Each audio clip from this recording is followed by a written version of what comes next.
ఎన్నో జన్మల పుణ్యఫలం ఉంటేనే కానీ చిన్న జీయర్ స్వామి లాంటి ప్రముఖ ఆధ్యాత్మికవేత్త దర్శన భాగ్యం కలగదని ప్రముఖ వ్యాపారవేత్త అనంతపల్లి శ్రీనివాస్ వారి సతీమణి సరళ అన్నారు.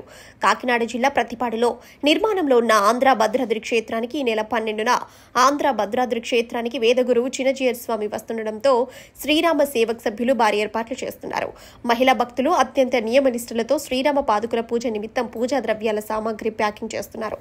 ఈ సందర్భంగా ఆయన మాట్లాడుతూ ఈ నెల 12న చిన్న జీయర్ స్వామి పూజా కైంకర్యాలు తర్వాత ఉదయం గంటల నుండి స్వామివారి దర్శనం ప్రవచనాలు ఉంటాయని, అనంతరం 9 గంటలకు వివిధ రకాల హిందూ సాంప్రదాయ సాంస్కృతిక కార్యక్రమాలతో భారీ ఊరేగింపుగా చిన్న జీయర్ స్వామి, అహోబిల జీయర్ స్వామి ఆంధ్ర భద్రాద్రి క్షేత్రానికి చేరుకొని శ్రీరామ పాదుకుల పట్టాభిషేక పూజా స్వీయ పర్యవేక్షణలో ప్రారంభిస్తారన్నారు.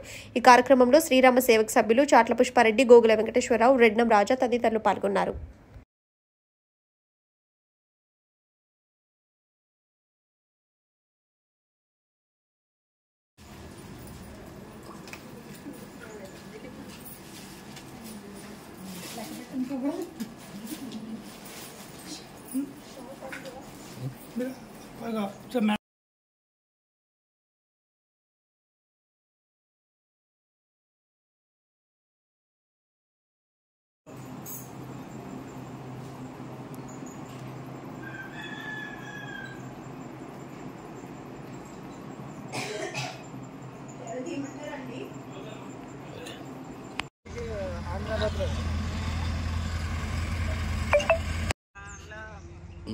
నేనే కట్ చేశాను, అంటే ఈ ఫోన్తో చేస్తా, ఇది వీడియో తీస్తున్నాను ఇక్కడ.